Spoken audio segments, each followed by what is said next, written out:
啦，咁歡迎晒咧，我哋所有咧新城廣播嘅所有聽眾啦、觀眾啦。咁啊，我係邊個咧？我諗第一次咧，啲人咧聽到，咦，喺度揸緊車嗰時，呢個咪梁思浩？冇錯，我係嚟咗新城電台啦。歡迎！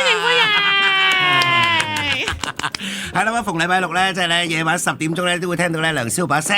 咁啊，除咗梁思浩之外咧，仲有黎黎啦，仲有我哋先知命局嘅師傅啦。今日犀利啦！咁啊，第一集咧，當然會請到咧，就係大家都好想揾佢睇風水啊、八字啊、玄學啊，因為佢就係通靈之王咧，第二季冠軍風水大師兄，我哋有請。Hello， 大家好，我係風水啊。係啦，咁啊今日咧即係咧我哋第一日啦，我逼佢送啲嘢俾大家啦。今日咧能夠咧即係打通咗而博得到出街嘅咧，就可以咧即係得到風水大師嘅一個禮物啦。嗱，稍後就知道係咩禮物啦。咁啊1834997，1834997咧，我今日背住個電話，係啊，我驚阿馬生問咧，我哋電話幾多號啊？1834997，1834997。咁啊，另外仲有個命運熱線啊，60700咧273咧就係接受 WhatsApp 嘅求助嘅，係啦，冇錯。攞咗啲咩嚟送俾大家先？咁第一次見面啦，一定是要送啲勁啲嘅嘢嘅。勁啲係啦，係啦，有幾勁？嗱，首先咧會送出一個咧，就係我哋嘅雷祖嘅手繩嚟嘅。係，我知啦，依家咧好多人嘅運氣啊，同埋經濟下行啊，個精氣神啊，都唔係咁夠嘅。俾呢條手繩啦，俾大家戴喺自己嘅左手嘅。我戴喺左手。左手為陽氣嘅，所以戴咗喺呢度可以驅除一切嘅邪氣，帶嚟自己嘅好運氣嘅。OK，係啦。咁除咗手繩之外咧，我仲有一張呢個張天師嘅平安符嘅。哦，呢個犀利啊！呢個係啊，我見到有啲網上有啲嘅朋友咧，佢花咗好長時間介紹呢道符嘅。係啊，係啦，因為你其實佢睇唔到嘅，你要用口講話俾佢哋聽。張天師嘅平安符咧，就我哋開光加持過啦。有好多人咧，可能就健康上面啊，又或者係啲小毛病上面又比較多嘅。咁將呢個平安符咧隨身攜帶咧，可以幫你排除咗身上嘅一啲濁氣啦，亦都可以令到有啲小嘅病痛咧唔好再嚟揾你嘅。係，呢個好啊好啊！人生最緊要係求4個字嘅，即係咧發財跟住健康。係，但係咁樣嘅，思浩你嚟到我哋新城嗰條考係你先啦。點解會有命運解惑師呢一個嘅節目先？真係問得好啊！其實咧嗱，命運每個人都有啦，但係好與壞嗱，人人都有好同埋壞嘅地方。OK。解惑嘅意思就係點咧？解決你所有嘅疑惑。嗱，我哋較早之前咧，即係開放咗一個咧命運熱線啊嘛。係。咁啊就係607000273啊嘛。咁咧就好多人咧就話啦，哎呀，梁思浩啊，你幫唔幫我債務重組啊？係啦，咪真係有人咁樣求助啊？係。有啲人就話咧，我運氣點解成世都咁黑嘅咁樣？佢話我點樣可以好啲啊？乜嘢問題都有，甚至。我最耍家嗰樣啦，即係咧嗰啲 V 運運嗰啲咧，即係咧哎呀我屋企好似咧有鬼啊，又或者咧我甚至我細路仔成日好似同部牆傾偈啊咁，佢話梁思浩你可唔可以幫下我咁？任何問題點解可以用解惑咧？人生你只要有疑惑，你就可以揾梁思浩幫手啦。咁啊當然啦，你揾梁思浩咧，暫時嚟講咧都係喺新城先揾到佢啫。啊，你真係好叻啊！個人又好。揾啲咁靚仔啦，唔係呢個係馬生嘅我講。不過都真係希望咧，我哋喺呢一個鐘裏邊啊，都幫到大家，即係真係搞除啲疑惑啦。我哋希望即係相信大家都有答案嘅想。咁不如咁啦，事不宜遲，即刻聽第一位聽眾，因為聽眾一路已經等咗好耐啦。係，繼續可以打嚟咧1834997咧，又或者咧 WhatsApp 嚟呢個607000273啊。好，第一位朋友 Rita 喺度嘅 Rita。係你好 ，Hello Rita，係啊，你而家咧喺直播室裏邊咧有梁思浩啦、黎黎啦，同埋風水大師兄嘅，你想我哋幫你啲乜嘢，或者解決啲咩問題？咁我講一講個詳情，就係2年前，男朋友就因為 cancer 就走咗，抗癌嗰1年咧都係不斷都係淨係得我一個照顧佢嘅，係咁所有支出啊就變咗突然間係我自己一個去獨立承擔，用晒我哋所有嘅積蓄啦。跟住差唔多1年多啲之後，佢就開始有腹水，每1-2日就要去醫院放水。突然間佢屋企係冇幫過任何事，2-3個月後，佢就突然間有晚喺屋企就嘔血，跟住我就 call 車就入咗醫院啦，即刻做咗1次手術，就以為好得返。咁跟住12個鐘後，佢突然間醫院打俾我就話佢唔得啦，要我即刻去醫院。去到嗰陣佢已經昏迷咗噶啦，即係我都有問過佢試下話沖起嗰啲嘅，即係話不如我哋試下不如結婚啦，咁可能沖起你嘅運程可能會好啲。咁佢就話唔好啦，因為驚拖累我。到佢真係走咗之後，咁佢嘅屋企人佢喺靈堂嗰陣咧，已經同我講話，佢留低嘅所有嘢，我哋都會即係留俾我嘅，即係無論錢啊咩都好，我照顧佢用咗好多錢，我媽咪都用咗好多錢。係上完山之後，咁佢第二日就揾表妹打電話嚟俾我，不斷打電話嚟，就話想攞翻某啲嘢。咁我話你想紀念佢，咁不如我俾啲衫嗰啲你啦。即係電話我一定唔會俾你嘅，手提電話一來個手提電話係我送俾佢，同埋有太多我同佢嘅回憶啊。我冇可能會俾你。咁佢就不斷叫我攞即係值錢嘅嘢咯，譬如電腦啊、遊戲機啊咩都好，咁我都俾晒佢咧呢啲。原來佢已經上咗位，都唔通知我，即係佢啲遺產嗰啲，因為我冇同佢簽字，即係落晒落去阿媽度啦。當然。佢就1蚊都冇俾翻我，我一路揾佢，佢一路都唔覆我，好似人間蒸發咗咁，全部人都。其實嗰陣我係每一日起身都不停咁震，不停咁喊，成個月都冇出過街。我媽咪都好驚。我而家都聽到你嗰種情緒啦嚇。嗱，你想我哋點幫你？你講就得噶啦，係。我想睇下有冇可以令財運好啲，唔使令媽咪佢哋太擔心，因為而家搬咗翻屋企住咯。我想問下你同你男朋友同居咗幾多年啦？因為我知道香港嘅法例咧有另一條法例咧，係只要能夠證實到同居幾耐。6年啫。6年 OK， 唔緊要，我抄低晒所有資料咧，會揾律師咧去問一啲咧就係相關嘅資料。其實我都有問過律師嘅朋友，佢話即係其實佢可能留低嘅錢唔係太多，咁所以即係如果真係請律師去做，你俾嘅錢會多過你攞得翻嘅錢。即係我哋想睇下有冇財運可以令到我自己好啲，生活過得好啲，快啲還到啲錢。同埋走咗之後，我都有同佢做超休嘅。我就想睇下要做多幾多次咯，幫佢。我知道佢屋企人唔會幫佢做嘅，一定。聽完你個故仔之後呢，我終於相信呢個世界係有真愛咯。你諗下，第一病患時不放棄。你知唔知好多時病患好多人係放棄㗎？係患難見真情。好多人已經放棄㗎啦。即係長病呢，就會體驗到嗰個人呢係咪真係愛你啦？OK， 我哋有咗你八字，我而家交俾風水大師睇下有啲咩幫到你。另外呢，法律上面嘅嘢我會幫你問嘅。係啊，因為你哋打得通嘅電話呢，我拍得呢個膊頭咧，我就係幫你嚟幫到底啦。你都知我性格啦，一咬住嗰樣嘢都唔放嘅。OK， 好嚟，係 Rita，我係風水啊。咁咧睇翻你個命啦，你個命咧其實就係一個嗱，你要冷靜少少啊，揾啲紙巾抹咗啲眼淚，好好地聽下。以我哋嘅角度睇下阿 Rita 嘅命啊，本嚟佢就係習慣於將自己所有嘅能量去照顧其他人嘅人嚟㗎，所以咧佢本身嘅格局係咁啊嘛，非常之容易消耗佢自己嘅心神。哇！呢啲好老婆啊，邊個娶到你有福啊？目前阿 Rita 嘅狀態就係身心透支，所以係非常非常之攰嘅。人有少少抑鬱咧係好正常嘅。其實你對佢嘅付出係同你嘅業力係做一個結算嘅點嚟㗎，係一個新嘅開始嚟㗎。即係你呢段時間嘅付出，或者你覺得係失去，其實係為你未來嘅付出有一個積累。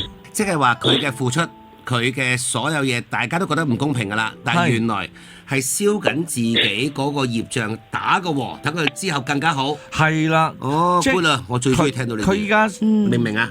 我明啊，但係跟住我真係咁就會諗係咪有舊即係完嘅一日咯？咁咪真係會唔會有？佢呢個已經係去到呢個節點㗎啦，還原啦，而家可以重新做人啦。最中意聽到呢啲啊！啱先我就話呢個就係結算啦，結算啦，係啊，抹翻啲眼淚啦，可以笑翻啦。係啊，除咗睇命睇業力咧，我仲起咗支卦，支卦咧好靚，叫水火既濟卦。水火既濟卦嘅核心就係所有嘅嘢都到咗一個頂點，佢就開始即係由低位向上行啦。失去嘅嘢佢換過其他嘅方式嚟，好啦，俾翻嚟。俾幾個建議俾你，因為你啱先問咧點樣提升自己財運，而唔係爭翻啲嘢翻嚟。我覺得你嘅諗法已經係通咗㗎啦。我俾簡單嘅方法俾你先嚇。首先咧，你喺你間房嗰度咧擺3粒銅錢，強化你嘅守護嘅氣場，尤其喺床頭度擺3粒銅錢就比較好啲嘅。跟住第二個咧就係我建議咧你自己帶喺左手咧，好似思浩咁啦，帶翻條紅繩嘅，呢個係梳理翻你感情上面嘅一啲磁場啦，揾翻個新嘅，係啦，試下揾個新嘅第二個照顧你嘅下半生。係啦，第3個咧，我建議你抄經，抄清靜經。最後一個問題嘅答案就係佢走咗之後，你仲要再做超入唔使啦。3年後佢自然會揾到一個好人家去投胎噶啦。係嗱，記住晒所有嘢嚇。好啦，俾我個時間咧，即係收一收廣告之後咧，轉頭翻嚟咧，繼續我哋嘅命運解惑師。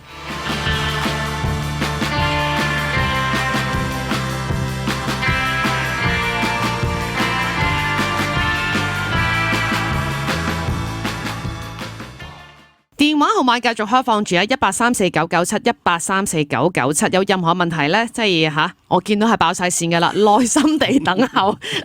我只能夠同同事講辛苦你啦，咁但係咧，大家都真係耐心地等候。但係因為啱啱我喺度聽嘅時候咧，即係我係戥 Rita 開心嘅，係因為有一個我可以向好咯。風水師傅你都講咗好多，其中一個就係叫抄經，因為我都聽過啲朋友仔講咧，就話抄經咁，我抄完啲經點樣咧？我係咪可以燒咧？咁唔燒就咁擺喺度，定我可以拎去邊嘅咧？我可唔可以念唔抄嘅咧？係嗱，你聽下啦 ，OK。我哋抄經咧，首先第一個係我哋要回復翻身心嘅平靜啦，連接天地之間嘅能量，帶俾我哋一啲好運啦。咁咧抄完之後咧，最緊要就係要將佢燒咗，因為燒咗之後咧，我哋先能夠得到一個土地嘅回響。抄乜嘢經都得，玫瑰經都得。嗱 ，OK， 乜嘢經文 ？OK， 抄自己抄，開始抄慢慢咧，你會感受到經文裏邊俾你嘅力。你個人咧就開始平靜落嚟啦。例如你個仔激得你好嬲，你揾隻眼掘佢都掘唔掂啦，即係。咦？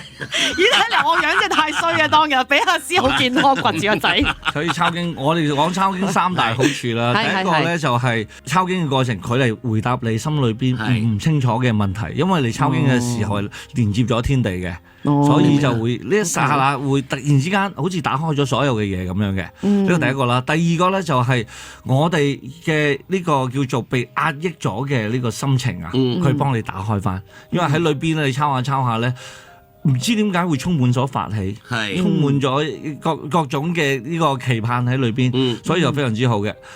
第三個咧，其實就我哋通過抄經咧，就係有得到一個平常心，實際上。除咗生死冇乜大事，係啊，冇錯除生死冇乜大事，係啊。仲有一次咧，真係好笑咧，就有個藝人咧同我講啦，佢話我爭啲講咗啲唔應該出街，因為我而家知道自己係好多人聽緊 ，OK， 佢就同佢媽媽有啲爭執，OK， 咁佢就好興，咁我哋試下抄經啊，抄經我都想鬧佢，係，我話個經文，我就揀咗個經文俾佢抄，但係呢篇經文咧係回向翻俾佢媽媽嘅。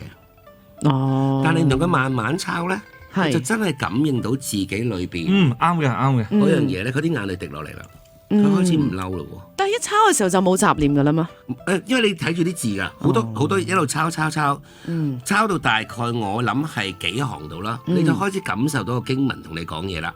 慢慢咧，佢唔知點解，佢 feel 到媽媽對佢嘅好啊。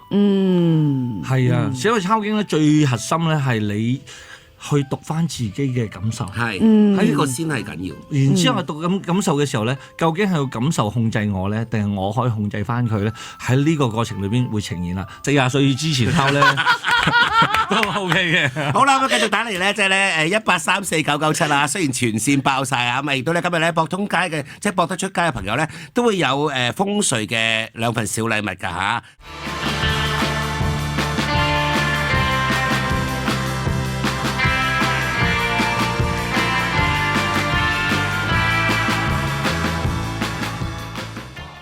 咁啊，我哋先聽聽眾電話先，就有 Jaden 喺度。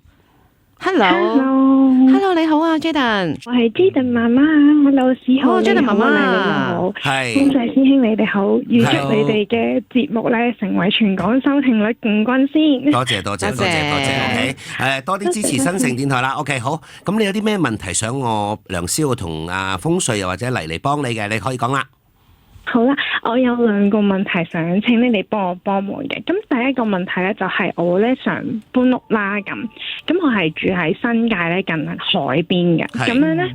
就因為我住呢間屋咧都住咗好耐，但係喺舊年嘅時候咧，突然間咧我小朋友咧佢自己一個人一間房，咁咧佢就瞓下覺咧佢就大喊，佢就話佢個窗出邊咧有個好大個嘅女嘅貓頭望住佢，女人嘅貓頭，貓頭，喺個窗出邊望住佢，咁我哋就以為佢可能發夢啦，咁話咁你閂埋窗簾瞓咯咁樣，咁啊。自此之後咧，佢就成日都會突然間中發燒，見到嗰個女貓咧係會變得好大個喺佢個夢度係咁追住佢，咁佢就係喊醒咁樣，即係驚喊咁，我哋喺隔離房要過去睇佢咁。後來就屋企人話不如你試下去筲箕灣譚公廟試下問譚公睇下可唔可以解決啦。咁後尾就算係解決咗呢件事啦，即係佢就冇話再見呢樣嘢。但係咧佢就好驚，佢就一定要閂窗簾瞓覺，佢唔肯開，同埋佢係唔肯打開個房個窗啊！佢成間房成日都好焗咁樣啦。同埋我哋咧好奇怪就係喺呢個屋企裏邊咧。譬如我哋要去旅行啦，我哋係唔可以同佢講話我哋去旅行，我哋咁每次咁樣一同佢講咧，佢就會發燒嘅。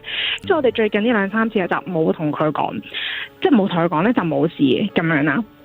呢個我第一個問題啦，咁我第二個問題咧就係因為疫情嘅時之前我就病得好緊要，咁老公就話不如你做 full time 媽咪啦，唔好咁辛苦，因為我好後生，咁我就唔想同個社會脫節，咁所以我就同家姐就不如我哋整啲小手作去買啦，咁一開始嘅時候就喺啲商場揾啲租啲小 market 咁去買啦咁樣，咁而家咧我哋就會自己做下直播啊，好老實咁講咧，其實而家嗰個疫情之後個 market 咧，其實啲生意大家謹慎消費咗嘅，咁我哋就想問下，到底我哋而家個生意係繼續以直播為主好啊，維持住而家，還是我哋可能係可以開一個地方去一個 workshop 有個實體嘅地方，然後再做直播，咁樣對我哋個生意好啲。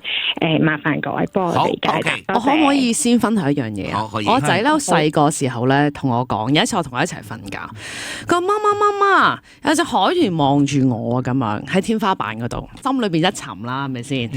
跟住我話係啊，OK，咁你同海豚講，你話我哋要瞓覺啦，你唔好再望住我哋，你同佢講聲 good night 啦，我就咁同佢講，即係佢就對住個天花板，海豚，我哋要瞓覺啦，我哋下次再見啦，拜拜咁樣。跟住咧，我就如是者當冇事發生。咁點解我講呢件事咧？因為有陣時我聽聞啊嚇，即係小朋友都有機會可能會見到啊咁樣，因為可能係叫做近啲，啱啱出世冇幾耐，跟住可能又係8歲前容易啲啦，應該咁講啦，簡單啲啦。係啦。咁但係我小朋友就 so far 好彩就後尾就冇特別其他嘢，咁啊佢都冇再講話海豚出現啊咁樣。咁但係啱啱如果聽眾即係阿 Jayden 媽媽所講嘅時候，佢就話係呢個情況。個情況係咪又係唔同咧？好，我哋先聽咗風水大星咧，點樣幫佢開咗個盤之後，究竟女貓頭嘅鬼咧係咩嚟嘅啫？嗱，首先我要講咧，小朋友就叫 Jayden 啊嘛，Jayden 媽媽係啊 Jayden 嘅體質係敏感體質嚟嘅，佢就特別容易遇到呢啲叫做靈界嘅干擾嘅。哦，係啦。另外咧，佢八字咧，佢係冬天出世咁啊，又尤其而家你哋住喺海邊啦。海邊咧就係屬於水旺生寒嘅，比較寒嘅地方咧就係陰氣比較重嘅，所以咧 Jayden 喺嗰度住咧係比較容易同啲靈界嘅朋友咧打上交道嘅，所以陰氣嘅感應一嚟係與生俱來，第二個再加上佢咁樣嘅八字咧係會令到佢見到呢個女貓頭嘅，貓又係陰嘅，女人又係陰嘅，可以激陰嘅。係得啦，送到符俾你啊，貼喺屋企啊，呢個犀利啊！你貼完之後咧，咩貓啊、狗啊咩都化唔到人形嚟揾你哋啊！但係貼定袋住啊？貼住，屋企喺床。咁啱先啊 Jayden 媽媽問咗個問題啦，係咪要搬咧？咁梗係搬啦，因為咧近海邊咧，同阿 Jayden 嘅八字啊，同埋佢個成個人嘅狀態啊，都唔係咁契合啦。如果能夠搬咧，我又俾一個建議俾你啦。如果係可以搬喺學校附近啊，即係學校有火重嘅地方啊嘛，又或者係南向嘅附近可以見到。運動場地嘅，或者離啲公園啊比較近啲，我哋叫火土旺地咧，係比較適合阿 Jayden 嘅。因為咧佢已經盈餘嗰度會有問題㗎啦，所以你只能夠換個環境、換個磁場，令到佢就唔再凝住咗眼不見為淨都 OK 嘅。係啊，個財運方面咧，你如果依家做緊直播賣緊水晶都還可以嘅情況之下咧，千祈唔好考慮實體店。未來呢個運咧，我同你講，實體店好難做。係同意。不妨咧提高下你嘅流量啊，用價格啊，或者用其他嘅方法啦，引高你啲客群嘅黏性。國內又好啦，海外又好啦，賣水晶簡直係一個好突破啊！我有個朋友咧係通過玄學嚟賣水晶咧，喺海外啊，一個月可以賣10幾萬條。10幾萬條啊！係啊，嗱，不如咁啊，你加少少玄學嘅部分啦。有時咧，你齋賣水晶咧，我同意阿風水嘅講法。你都知我識得好多水晶鋪嘅老闆啦。有陣時就話如果你係金木水火土，你係咩人咧？你應該帶乜嘢咧？佢哋買嗰時會覺得嗰樣嘢係幫到自己多啲。即係俾多啲資訊。唔好齋咁樣就係賣水晶。明唔明？係啦。明白。咁啊，同阿 Jane 媽媽傾到呢一度先啦。咁啊，電話熱線繼續開放住1834997，1834997啊，俾啲耐性啊，因為同事咧即係出邊咧就係聽緊電話啦。咁但係我都想跟進多少少啱啱所講咧。啱啱你會提到一樣嘢就可能係網上面賣嘢啦。咁將來方向或者未來都係呢幾年大方向係咯。係啊，依家唔好話我哋啦，阿思豪都喺度做緊㗎啦。係啊，未來我可能都會一齊做，因為我覺得未來方向咧一定係同網上掛鈎啊，跟住咧接落嚟個訪問咧，亦都代表咗玄學啦、思想類嘅嘢啦。即係原先單賣呢個產品咧，可能佢已經個產品嘅價值已經出唔到嚟啦。如果我哋加上一啲有思想上嘅嘢啊，或者同 AI 有關啊、同玄學有關啊，呢樣嘢一定係爆嘅。好，咁啊，希望咧呢一個都係俾啲 tips 大家啦。我哋都知道咧，生活真係好艱難嘅，經濟方面真係艱難嘅。點解會開呢個節目啫？命運解惑師嘛，即係幫你解決所有嘅嘢啊嘛，係啊。冇錯，咁啊，有任何問題咧，都係打呢個電話就係1834997，1834997。同時之間呢，就係命運熱線啊，607000273，607000273，可以將你文字上面咧都話俾我聽，你哋嘅情況係點樣啊？休息一陣先，轉頭翻嚟咧，我哋繼續聽電話。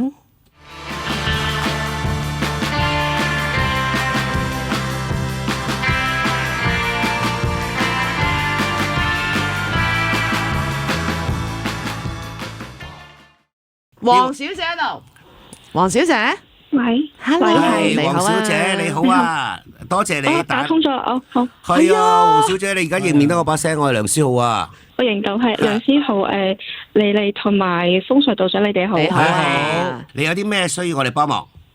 我印象中就好似細個有一次跳咗落泳池，冚咗個頭，即係就快浸親啦，就快死嘅時候就意識自己冇死，咁咪叫翻自己起身啦，咁啊最後係冇浸死嘅。係。咁但係之後開始咧就不斷就發啲預知夢，初可能幾歲至到10幾歲咧，嗰啲預知夢都係預知可能發生咩事啊，一啲好簡單嘅嘢。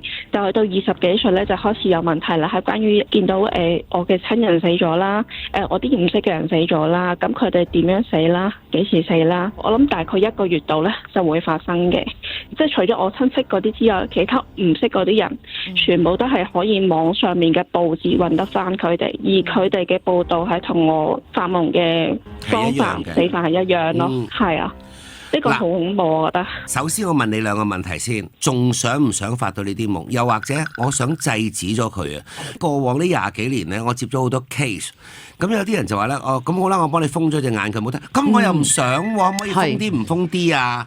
即係我有啲我想知，我有啲又唔想知。係啦，喂，真㗎，我明啊。所以我要問咗黃小姐先啦，你其實想唔想有預知夢先？預知夢冇問題，但係我唔知道我發預知夢究竟我係幫人啦，呢個幫人我係可以講定係唔可以講，我唔識得分，我亦都唔知道可以點做。好嗱，我就中意你啦。有預知夢嘅人呢，其實唔多唔少呢，其實同本身嚟呢個世界呢，你嘅靈魂啦係有啲修行噶啦，已經係啦。你唔係淨係呢一世咯，即係你係做咗好多功德，跟住所以你先有呢一樣嘢嘅啫。你想唔想聽下風水咧？教你點樣做，因為我哋已經有你嘅出生年月日噶啦。OK， 好，嚟交俾風水。嗱，呢個係一個好高靈性嘅人先可以做到噶，但係靈性高咧係一個雙刃劍嚟嘅。用得好咧，你就係一個導人嘅法器。有啲人咧就好中意沉溺喺呢種感覺裏邊，呢個就會變成一個好大嘅魔障，或者你神身裏邊嘅枷鎖。其實司徒都要有一啲少少嘅預知夢啦，係。當你如果係有咁嘅能力嘅時候，其實個天會自然話俾你知㗎。點解呢？因為我身邊咧亦都有啲人係咁樣嘅，佢有呢個咁嘅預言能力，但係佢能力唔夠，佢同人哋講：喂，我預見你會發生啲好大嘅意外，可能會死咗嘅。所有人都覺得佢黐線嘅，係啦，就冇人信佢嘅。跟住佢個人問我點解每一次我都能夠預知，但冇人信我呢？我話你仲未夠班，未夠班嘅意思係咩呢？呢個人本嚟係要死噶啦，你去干預佢，咁呢個命數去咗邊度呢？邊個去孭呢個飛呢？上天喺度幫緊你，令到人哋話你黐線嘅。呢個係真係幫緊你嘅。咁當然啦，有啲人個能力係夠啦，有啲嘢佢自己能夠承擔啦。咁呢，我覺得嗱，俾我分享少少故事，跟住咧你聽埋個答案。係最近咧有本書咧全球好受歡迎，而家印咗好多個版本。就係我看見的未來。OK，嘅呢本書咧就係預知夢啦。咁就係有一個嘅日本嘅畫家，佢成日發到啲夢咧，跟住佢醒咗之後咧，佢就揾啲圖畫畫出嚟啊。原來呢啲夢咧就係地球裏邊嘅未來啦。當中包括就係戴安娜王妃喪生啦，3.11大地震啦，跟住某啲嘅航班咧嘅撞毀啦咁。OK， 後期我真係因為呢本書，我原本想請佢上嚟我電視節目度做嘉賓，咁佢話唔好啦，因為點解咧？佢唔想吹捧呢樣嘢，令到啲人覺得好神啊！我後尾同佢解釋一樣嘢就係話啦，假設某笪地方即將有地震，譬如我通知咗黎利啦，某笪地方有地震啦咁。黎利信同唔信呢，都係黎利嘅緣分。係，冇錯。咁但係你話你係都要去嘅，我都冇你辦法啦。係，司徒亂噏噏嘅啫嘛，點會係咧咁樣？係能唔能夠受到我呢樣嘢？而呢個係你自己本身嘅業債啦，我唔會理你噶啦。所以我覺得咧，有預知夢嘅人，我俾4個字俾大家，啱先喺度寫出嚟嘅，積極咁做命，製造生命。係點樣咧？因為你呢種預知夢咧，係同其他人唔一樣咧，係創造生命噶。因為你預知到嘅人係死亡噶。咁我覺得呢個就係無上功德嚟噶。哪怕佢即係話會死亡啦，但係你救得一個嘅時候，其實你已經係做咗你最重要嘅任務嚟噶啦。你知唔知你明唔明呢4個字啊？嗱，我少少解釋啦。OK， 譬如有一日黃小姐你發咗個夢，譬如夢梁思浩啦。OK， 因為我唔想講其他人啦。我話夢到梁思浩咧個肺嗰度有個瘤喎。哎呀，佢會好大件事，佢會死啊！跟住咧，你嚟揾我啦。如果我收到咧，我好相信每一個人都會錫我，都唔會詛咒我咁。因為你早講俾我聽，而我能夠醫得到咧，你就喺度救緊一條命啦。係啦，呢個叫做做命，做命啦。因為你就造就咗梁思浩條命過得到呢家啦。係啊，因為喺我哋嘅角度裏邊咧，如果你見到一個人要死，你唔去救佢咧，其實你喺度犯緊罪。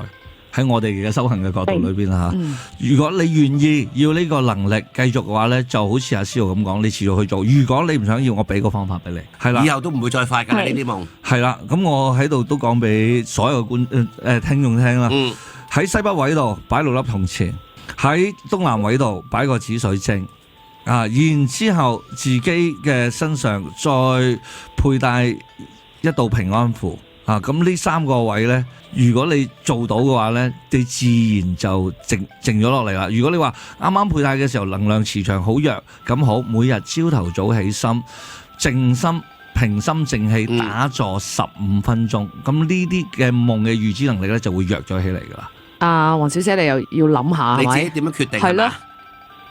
我嘅決定係我會想幫人，但係我驚我講出嚟真係會嚇親人，因為上嗰次我個親戚離世之前嗰2個禮拜，我就係發夢佢喺邊一間醫院死，仲要係突然間暴斃嗰隻啦。跟住真係唔使幾耐，咁佢媽咪就打俾我嘅媽咪通知我哋佢有事。咁但係其實我發夢當日嘅第2日啦，我就同媽咪講話呢個親戚可能會有事啊，快啲打俾佢。翻去做身體檢查，入醫院檢查乜都好啦，佢唔信我啦，咁啊唔好打電話俾個親戚啦。之後就發生咗嗰樣嘢啦。嗱，其實我覺得説話嘅技巧啫。嗱，如果譬如假設你話俾佢聽，喂，近排咩啊？你有冇做身體檢查啊？哎呀，你知啦，近排你而家啲氣候又唔好，有啲病毒咁，你有冇寫定啲嘢點樣？即係用説話，你唔好一句就俾得，你下禮拜你死㗎啦咁。係我閂你門啦，收你線啦，係啊，係咪先？大家呢個説話技巧嚟嘅，係説話技巧嚟，方法手段係一定可以改變嘅，但係咧你呢種有救死扶傷嘅心咧，我覺得繼續保持係冇錯㗎啦，係幫到人啦，係功德嚟㗎，功德嚟㗎真係㗎。好，咁我哋同阿黃小姐傾到呢一度先啦，咁啊，因為咧時間關係啊，咁啊，我哋呢一個嘅命運熱線繼續啊。6070027360700273咧，希望咧係啦 WhatsApp 嚟嘅，就係文字上面咧係話俾我哋聽咧，就係情況係點樣啦咁。但係咧今日只不過第1集嘅啫。哇！咁短時間嘅唔得掂啊！我想幫多啲人啊！一個禮拜起碼要接8個電話嗰啲啊！咁點啊？大家打多啲嚟啊！想仲要求我試下。哎呀，好緊張啊！差唔多啦，唔該晒。多謝晒大家嘅支持啦！咁約定下個禮拜6再見大家，拜拜。拜拜。